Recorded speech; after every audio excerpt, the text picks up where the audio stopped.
बताने की कोशिश, असल में हम कोशिश करते हैं कि आपकी प्रैक्टिस।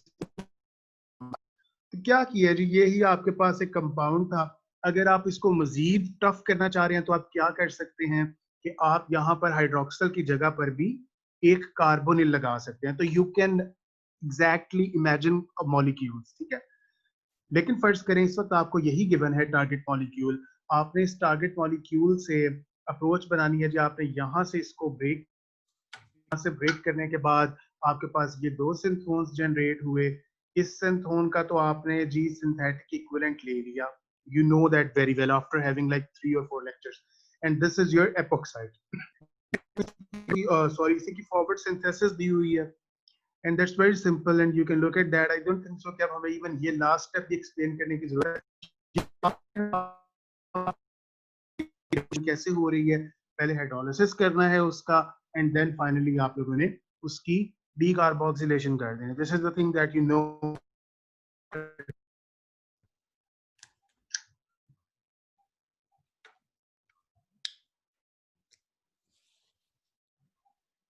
नेक्स्ट इसमें स्लाइड बताना है, नहीं अभी नेक्स्ट ही करनी, आपने कुछ ऐड करना है इसमें? नहीं, इसमें जरूरत नहीं है। सिंपली आपके पास ये जो बन गया है साइक्लोहेक्सेन टाइप, जो आपके पास एपोक्साइड है, उसको आप सिंपली आगे अल्कीन से बना सकते हैं। साइक्लोहेक्सेन का रिएक्शन करवाएं सिल्वर ऑक्साइड के साथ 300 डिग्री सेल्सियस में, तो आपके पास ये बन जाएगा।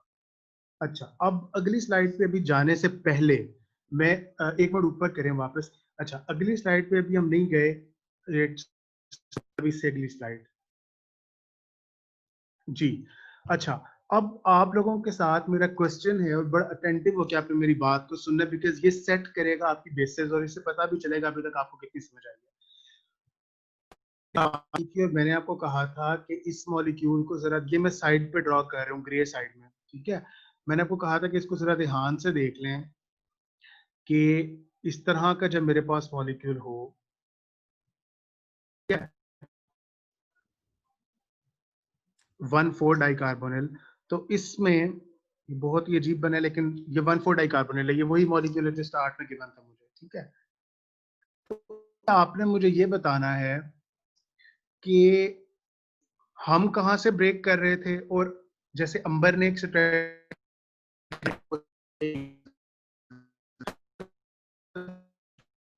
ब्रेक कर रहे हैं, इसको यहां से कर रहे हैं ना, इसी तरह है ना सर? बिल्कुल। तो मैंने स्टार्ट में क्वेश्चन किया, मैंने कहा कोई और भी आपके माइंड में आता है, कहीं और से भी इसको तोड़ा जा सकता है। तो अंबर ने नीचे रिप्लाई में एक बात लिखी थी, इसी तरह आप चैट में काइंडली बताइएगा,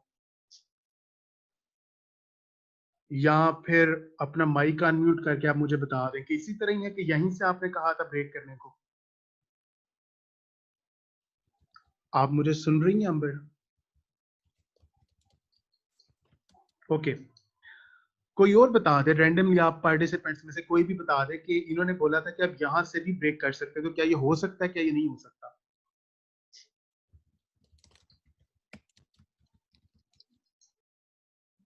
वो यही एग्जैक्टली यही कहा था, अंबर कह रही है जी मैंने यही कहा था। अच्छा अंबर, अब आपसे मेरा नेक्स्ट क्वेश्चन होगा, और मेरा नेक्स्ट क्वेश्चन आपसे ये है कि अगर आप इस पोजीशन से ब्रेक करती हैं तो आपका सिंथोन्स क्या बनेंगे? ठीक है, ओके फाइन, इसको मैं जरा ब्रीफली रैप अप कर लूं, आई थिंक वॉइस में प्रॉब्लम्स आ रही हैं। तो यहाँ पे सिंथेटिक, यहाँ पे मेरे सिंथोन्स, इसको क्लियर करते हैं ऐसे तक। अगर आप ऊपर ले जाएं स्टार्ट वाली स्लाइड पे, बिल्कुल स्टार्ट पे जो हमारी स्लाइड थी ये वाली, ठीक है, हाँ ये एग्जैक्टली यही वाली स्लाइड। तो गाइस इस स्लाइड को अगर आप देखें और अगर आप यहां से ब्रेक करें तो आपके पास दो पॉसिबिलिटीज हैं कि नेगेटिव चार्ज इधर आ जाए इस सिंथोन पर और यहां पर पॉजिटिव चार्ज आ जाए। एक पॉसिबिलिटी ये है कि इस वाले के ऊपर पॉजिटिव चार्ज आ जाए, और सॉरी दूसरी पॉसिबिलिटी यह है कि यहाँ पर पॉजिटिव चार्ज आ जाए एक पे और दूसरे वाले यानी कि कार्बन पर। अब प्रॉब्लम इसमें क्या आएगी? प्रॉब्लम ये आएगा आपके पास कि अगर तो यहाँ पर पॉजिटिव चार्ज आता है इस पोजीशन पर, तो ये तो मेरे पास माइकल एक्सेप्टर टाइप की स्पीशी बन सकती है।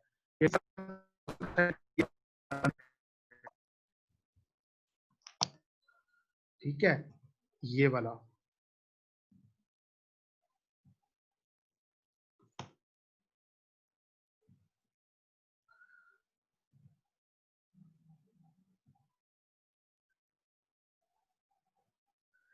ठीक है, लेकिन दूसरा क्या हुआ, दूसरे में ये हुआ कि कार्बन के ऊपर आपका चार्ज आ गया। अगर ये इनोलेट तो नहीं बनेगा उस केस में, उसमें प्रॉब्लम ये होगा कि दूसरा कार्बन के ऊपर नेगेटिव चार्ज आ गया, यानी यहाँ पर आपकी कार्बन है जिसके ऊपर, ये कार्बोनिल वाली कार्बन है जिसके ऊपर ये नेगेटिव चार्ज आ चुका है, ये नेगेटिव चार्ज है। और कार्बोनिल वाली कार्बन तो हमेशा ही पॉजिटिवली चार्ज होती है, उस पर कैसे नेगेटिव चार्ज आ गया? ये बहुत बड़ा प्रॉब्लम है जो उस केस में आपको फेस करना पड़ेगा। कि अब से आप 12वीं स्लाइड ओपन करें ना, जो हमारी सीक्वेंस में चल रही थी, तो इस स्लाइड में आप लोग ये देख सकते हैं कि ये दो सिंथोन बनेंगे यहां से। अगर आपने कट किया, ये वाला माइकल एक्सेप्टर मेरा बन जाएगा और ये मेरा जो है इसाइल बन जाएगा। तो ये तो मसला नहीं पैदा हो गया बहुत बड़ा? असल इस तरह ही है ना ये, यहाँ पे बिल्कुल। प्रॉब्लम तो बन गई। आपने एक स्पीशी का नाम तो सुना हुआ है एसाइलियम आइन के नेम से, ठीक है? हम एसाइलियम आइन को यूज करते हैं बहुत ज्यादा फ्रीडल क्राफ्ट एसाइलेशन में, ठीक है? कुछ इस तरह की वो स्पीशी होती है।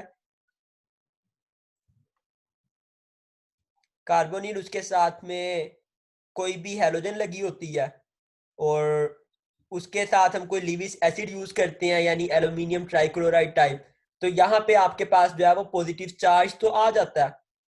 ये तो बड़ी नेचुरल सी बात है और बड़ा आसान काम है और इसे हम बहुत ज्यादा यूज करते हैं इलेक्ट्रोफिलिक एरोमेटिक सब्स्टिट्यूशन रिएक्शन के अंदर, ठीक है? बिल्कुल। अब देखें आपने करना क्या, और बहुत इंपॉर्टेंट स्ट्रेटेजी है, पॉसिबल है आप लोगों ने ये पहले ना पढ़ी हो। अब आप एग्जैक्टली इसके अपोजिट चले गए हैं, यानी बिल्कुल। एसाइलियम आइन से हम चले गए हैं एसाइल एनाइन में। बिल्कुल। तो अब इसके कोई इक्विवेलेंट्स हैं भी केमिस्ट्री में या नहीं है? यही तो अब आप देखेंगे, सोच इस लेक्चर की यही तो खास बात थी कि अब आपको एसाइल एनाइन के इक्विवेलेंट्स हम बताएंगे। हो जाएंगे देख के, बहुत मजे की चीज है ये। वैसे आप एक का मैं फीडबैक दें कि एसाइल एनाइन होना भी चाहिए या नहीं होना चाहिए, या आपका माइंड ये चीज एक्सेप्ट कर रहा है कि यहाँ पे नेगेटिव चार्ज आ सकता है? हाँ, मतलब जो कार्बन जिंदगी भर आप पॉजिटिवली चार्ज पढ़ते आए हैं, उस पर ही नेगेटिव चार्ज आप ले आए हैं, ये हो सकता है? नहीं हो सकता, नहीं होना चाहिए। अब चैट बॉक्स में तो बताएं। यानी आप या ये सोचे ना कि ऑक्सीजन अटैच है तो उस कार्बन पर नेगेटिव चार्ज कैसे ला सकते हैं, कोई आइडिया दे बिल्कुल। हमें। और फिर एक बात और है, फर्ज करें कि मैं पेपर कर रहा हूँ, बैठा एग्जाम सॉल्व कर रहा हूँ, मैं उसके अंदर जैसे अंबर ने सोचा जी यहाँ से कट करती हूँ माइकल एक्सेप्टर तो मैंने बना लिया, लेकिन मैं फिर यहाँ पर स्ट्रक हो गया और हो सकता है मैं अपने पेपर में ये क्वेश्चन छोड़ दूं। मैं कहूँ यार ये वाली तो चीज ही कुछ ऐसी बन गई है जो होती नहीं है। तो मेरा ख्याल है मैं गलत जा रहा हूँ। और अक्सर ऐसे होता है कि हम सही जाते जाते हो जाते हैं, हमें लगता है वो चीज रॉन्ग है। आई थिंक ऐसा, इस मिस्ट्री को जो है ना हमें खुद ही थोड़ा सा सॉल्व करना पड़ेगा। जी बिल्कुल, और आज हम आपको काफी ज्यादा मेथड्स बताएंगे जिससे आप इस वाले कार्बन को, जिसको आप पूरी जिंदगी इस तरह से पढ़ते रहे हैं पॉजिटिव की फॉर्म में, उसे आज आप नेगेटिव देखेंगे। जी। जी, तो मिस्ट्री सोल्व होती है यहाँ पे एसाइल एनाइन इक्विवेलेंट्स। जैसे सबसे आप पढ़ते हैं पहले ये स्पेसिफिक इनोल इक्विवेलेंट्स के नेम से, उसी तरह एसाइल एनाइन इक्विवेलेंट के तौर पे आज हमने देखना है क्या क्या चीजें हैं। तो सिंपली आपके पास सामने एक ये थायोल टाइप स्पीशी बनी हुई है, डाइथायोल या डाइथायेन इसे कह सकते हैं। इसके अलावा इसका एक और भी बड़ा अच्छा नाम है जिसे हम ना एसिटाल के नेम से जानते हैं, ठीक है? ये हमारे पास बिल्कुल। एक थायो एसिटाल है। और शायद मैंने ऊपर एक जगह बोला था कि कार्बोनिल को प्रोटेक्ट करने के लिए, तो आपको शायद याद होगा कार्बोनिल्स की प्रोटेक्शन के लिए भी हम लोग यूज करते हैं। तो ये ठीक है। और एक और बात यहाँ पर ध्यान में रखें कि जो ये थायोल होता है, या सॉरी थायो एसिटाल है, इसका जो प्रोटॉन है ये बहुत ज्यादा एसिडिक होता है। हाँ, जो आपका सिंपल कार्बोनिल के साथ वाला हाइड्रोजन है, अल्फा हाइड्रोजन, ये उससे कई गुना ज्यादा एसिडिक होता है। ये आपके लिए न्यू चीज है और इसको हम एक्सप्लेन बिल्कुल कर सकते हैं स्टीरियो इलेक्ट्रॉनिक इफेक्ट्स की बुनियाद पर, लेकिन आज के लेक्चर में नहीं, फिर कभी जब टाइम मिला। लेकिन ये ध्यान में बिल्कुल रखें कि ये वाला प्रोटॉन बहुत ज्यादा एसिडिक होता है as compared to alpha hydrogen. बिल्कुल। और फिर उसके बाद क्या है जी, ये प्रोटॉन एसिडिक था, आपने इस प्रोटॉन को रिमूव करा के अपना जो आर ग्रुप लगाना चाह रहे हैं वो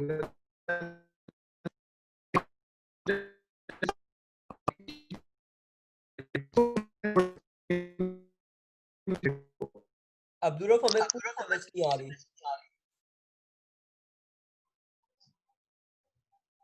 एक सेकंड मुझे दें सर। यानी आप यहाँ पर नेगेटिव चार्ज ले आएंगे और उस नेगेटिव चार्ज से यहाँ पर अटैक होगा और जो हेलोजन है हमारे पास वो लीव हो जाएगी।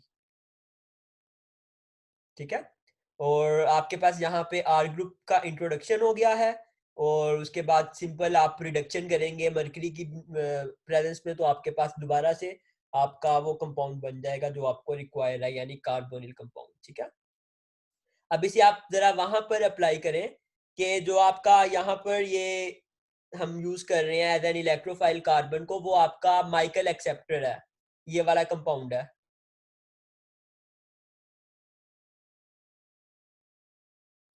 ठीक है, तो आप माइकल एक्सेप्टर से जो है वो सिंपल 1,4 डाई कार्बोनिल की तरफ चले जाएंगे और बड़ा आसान मेथड है और इसका जो यील्ड है वो भी बहुत ज्यादा अच्छा होता है क्योंकि ये प्रोटॉन बहुत ज्यादा एसिडिक है। ठीक है, और दूसरा अब यहाँ पर एक और प्रॉब्लम आ सकती है आपके ख्याल में कि जो ये वाला नेगेटिव चार्ज है ये अटैक कर दे इस वाले कार्बन पे जो कि ये भी पॉजिटिव है।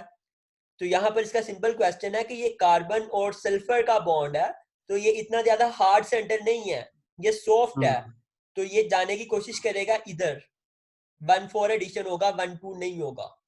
बिल्कुल। और मेरा इसका जी जी मैंने एक और डिफरेंट नेट से कनेक्ट किया, आई होप इसमें नहीं प्रॉब्लम ज्यादा आएगा वॉइस का। अच्छा वो इस पे बिल्कुल जरा वो ओपन कीजिएगा यहाँ पे। जो आपने पेज भेजा था मुझे। हाँ जो बिल्कुल एंड पे भेजा था। हाँ, तो ऊपर आप इस वाले से मैंने इसको ना ब्रीफली बताने की कोशिश की, अगले मेथड में आप खुद से अज्यूम कीजिएगा, सिर्फ एक एग्जांपल में ये बता रहा हूँ। आई होप असद मेरी आवाज ठीक है अभी। ठीक है, अभी थोड़ी सी प्रॉब्लम हुई थी, बाकी ओवरऑल ठीक है। अच्छा, तो ये जो चीज आपके पास बनी हुई है वो टारगेट मॉलिक्यूल था जो आपने बनाना था। ऊपर देखे 1,4 डाइकार्बोनिल है ना ये मेरे पास, तो ये कैसे बन सकता है यूजिंग वो टर्म जो अभी लगता है उसके थ्रू। ये आप लोगों ने अपना वो वाला इक्विवेलेंट लिया जिसकी हम बात कर रहे थे, इसका एक पहले प्रोटॉन आपने निकाल लिया, इस प्रोटॉन को निकाल के यहाँ पर CH3 ग्रुप इंट्रोड्यूस करवा दिया because you wanted to do that. आगे जाके आपने क्या करना है कि आपने, ठीक है, आपने यहाँ पर ये आपके पास मॉलिक्यूल बन चुका है, अब आपने एक बेस का अटैक करवाना है और इसका दूसरा प्रोटॉन भी रिमूव करवा देना है। दूसरा प्रोटॉन रिमूव हो गया, आपके पास इस पोजीशन पर नेगेटिव चार्ज आ गया। अब आप लोगों ने बता रहे थे 1,4 पोजीशन वाली बात यहां पर ले गए और इधर अटैक करा दिया और फाइनली आपकी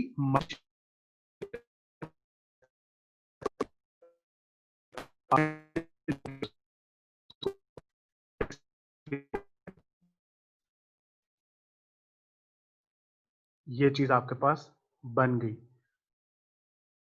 और फाइनली आपने इसका हाइड्रोलिसिस करवाया और जब आप इसका लोगों का जो एक्सपेक्टेड प्रोडक्ट था वो बन जाएगा।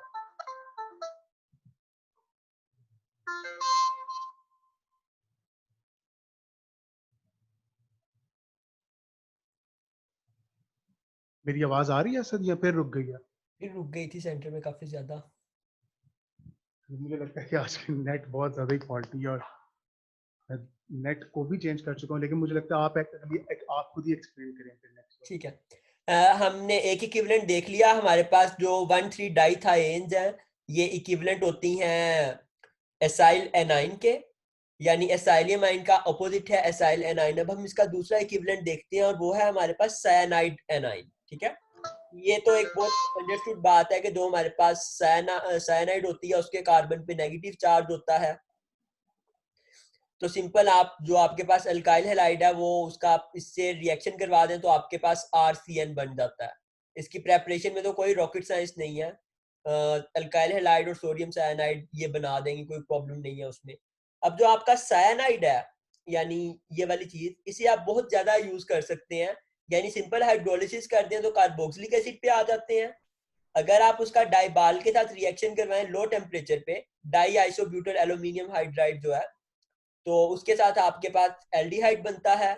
और अगर आप उसका ब्यूटाइल लिथियम के साथ रिएक्शन करवा देते हैं और बाद में हाइड्रोलिसिस करते हैं तो ये चीज बनेगी। ठीक है, इसमें भी कोई प्रॉब्लम नहीं है, यानी आप कीटोन में भी जा सकते हैं, एल्डिहाइड में भी जा सकते हैं और कार्बोक्सिलिक एसिड में भी जा सकते हैं। तो ये हमारे पास जो साइनाइड एनाइन है इसे हम यूज कर सकते हैं। बाकी जहां तक बात रही कि साइनाइड एनाइन ग्रीन केमिस्ट्री में नहीं आता, बिल्कुल सही बात है, साइनाइड को हम कोशिश करते हैं कि यूज ना करें, लेकिन बहरहाल फिर भी कुछ रिएक्शंस ऐसे होते हैं जिनके लिए साइनाइड को हमें यूज करना पड़ता है। जर्मनी में BASF एक बहुत बड़ी कंपनी है, बल्कि दुनिया में सबसे बड़ी केमिकल मैन्युफैक्चर करने की कंपनी है, तो उनके पास स्पेशल लाइसेंस है कि वो इसको जो है वो यूज कर सकते हैं। ठीक है, साइनाइड एनाइन को, तो ये ग्रीन तो वाकई नहीं है, बिल्कुल ठीक बात है, लेकिन हमारे पास बहरहाल एक स्ट्रेटेजी जरूर है, हम इससे भी कर सकते हैं इस चीज को। ठीक है, बाकी अगर ग्रीन में आप जाना चाह रहे हैं तो आप इसको तो बहरहाल यूज कर सकते हैं, सल्फर वो इतना डेंजरस नहीं होता हमारे पास। जी ठीक है, ठीक है। और ये साइनाइड जो है इसको आप काफी उससे न्यू कंपाउंड्स बना सकते हैं। ये वाली स्ट्रेटेजी काफी इंपॉर्टेंट है, डाइबाल के साथ आप एल्डिहाइड में चले जाते हैं, और अगर आप RLI के साथ करवाएं तो आप तो अपनी मर्जी का कीटोन ग्रुप भी ला सकते हैं, और मतलब दोनों साइड के आर्क को कंट्रोल कर सकते हैं ना, और कार्बोनिल के साथ। जी कोई बात ऐड करना चाहेंगे अब्दुल रऊफ आप? नहीं, आई थिंक ये ऊपर वाली एग्जांपल भी क्लियर हो गई है, नीचे वाली भी। ठीक है, नेक्स्ट हमारे पास स्ट्रेटेजी है, अल्काइन को यूज करते हुए आप 1,4 डाई कार्बोनिल बना सकते हैं।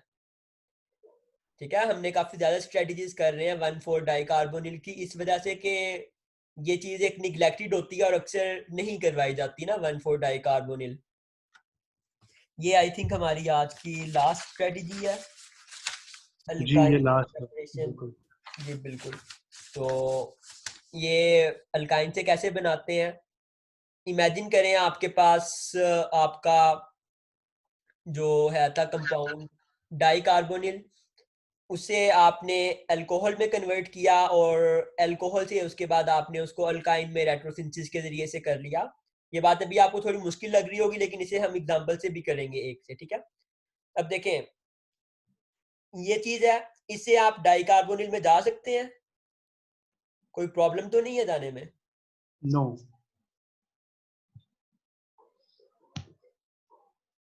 यानी ये आपका डाई कार्बोनिल था, उसकी आपने सिलेक्टिवली उसे रिड्यूस किया है,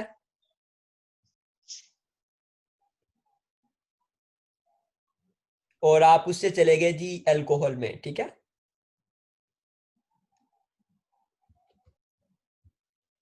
अल्कोहल में आप चले गए, अल्कोहल को आपने फर्दर जो है उसको चेंज किया आपने अल्काइन के अंदर, ये भी कोई प्रॉब्लम नहीं है। अगर आप इसे फॉरवर्ड सेंस में देखें तो अल्काइन की आप हाइड्रोजनेशन करके इजीली इसमें जा सकते हैं। जी ठीक है, अब अल्काइन के आगे आपने पोर्शंस करने हैं, और अल्काइन का पोर्शन करना मेरा ख्याल है कोई मुश्किल काम नहीं है। अल्काइन का जो प्रोटॉन होता है वो बहुत ज्यादा एसिडिक होता है। बिल्कुल ऐसी बात है। ठीक है, और उसकी रीजन आपको पता है, sp हाइब्रिडाइजेशन होती है वगैरह वगैरह। आप इसे जी यहाँ से भी ब्रेक कर सकते हैं, यहाँ से भी कर सकते हैं, डिपेंडिंग अपॉन आपके पास रीएजेंट कौन से अवेलेबल है। ठीक है, आपने अगर इसे यहाँ से ब्रेक किया, ये वाले जिसे मैंने अब पॉइंट आउट किया है, तो आपके पास ये चीज बन जाएगी, इस पे प्लस चार्ज आ गया और उस पे माइनस आ गया, क्योंकि वो उसका नेचुरल है, वो उस पे इस चीज में ऐसे ही होता है। ठीक है, हम्म, और इस पॉजिटिव को आप जो है वो इजीली कोई भी एल्डिहाइड बना सकते हैं, इसका इक्विवेलेंट है एल्डिहाइड, ठीक है। ठीक है। और अगर इसके अलावा आपके पास यहाँ पर कार्बन आ जाए ना आर के अंदर, तो आप इसे एपोक्साइड वाली स्ट्रेटेजी से भी लेके जा सकते हैं। बिल्कुल ऐसे ही है। तो ये बहुत इंपॉर्टेंट है, एपोक्साइड को बहुत ज्यादा यूज भी किया जाता है। यानी आपके पास ये चीज ऐसे थी कि जो आर है उसके अंदर एक CH2 ग्रुप भी है, यानी और CH ग्रुप है, बाकी आर लगा हुआ है, तो आप उसे एपोक्साइड से भी करवा सकते हैं बहुत इजीली। मैं आपको अटैक करवा के बता देता हूँ। इस वाले कार्बन पे, लीस्ट हिंडर कार्बन पे अटैक होना होता है नेचुरली है। अगर आपने इस वाली साइड पे अटैक करवाना हो, जिसे मैं येलो से शो कर रहा हूँ, तो वो भी आप करवा सकते हैं एसिड की प्रेजेंस में, ठीक है। तो ये दोनों आपके पास वर्कआउट करेंगे। खैर आपके पास सिंपली एल्डिहाइड भी अवेलेबल होते हैं, तो ये तो इसका इक्विवेलेंट बन गया, और इसका इक्विवेलेंट आपके पास सिंपल अल्काइन है और बेस है, ठीक है। जी। उसके बाद आपके पास इसकी मजीद रेट्रो करेंगे, इसे यहाँ से ब्रेक करेंगे और आपके पास ये चीज बन जाएगी। तो 1,4 डाइकार्बोनिल हम काफी ज्यादा मेथड से करवा सकते हैं। एक तो हमने अल्काइन वाली स्ट्रेटेजी यूज कर ली, अल्काइन से पहले हम एसाइल एनाइन में चले गए, दूसरी स्ट्रेटेजी, मतलब अभी जो इससे पहले वाली हमने की थी, उससे पहले हमने देखा कि हम कैसे फंक्शनल ग्रुप एडिशन वगैरह करके बना सकते हैं अपना डिजायर्ड कंपाउंड। तो मतलब इसकी काफी ज्यादा स्ट्रेटजीज हैं। फिर और हमने, मजे की बात ये है कि मैक्सिमम टाइम्स जो है स्ट्रेटजीज ऐसी थी जो नई थी, जिनमें लोग कंफ्यूज हो सकते हैं, रुक सकते हैं, उनकी स्ट्रेटजी रुक सकती है दरमियान में आकर, तो वहां से भी आपने देखा कि कैसे निकलना है। ठीक है, सबसे पहले आपने हेलोजन वाला देखा था कि हमने जो अल्फा हेलो कार्बोनिल कंपाउंड्स है उनसे किस तरह से बनाया था, इजी था काफी वो भी। लेकिन उसके बाद उसके हमने इक्विवेलेंट्स देखे कि उसे हम आप अल्कीन में लेके जा सकते हैं, तो आप अपना कंपाउंड बना सकते हैं, ठीक है। बिल्कुल ऐसे ही है। अच्छा, एक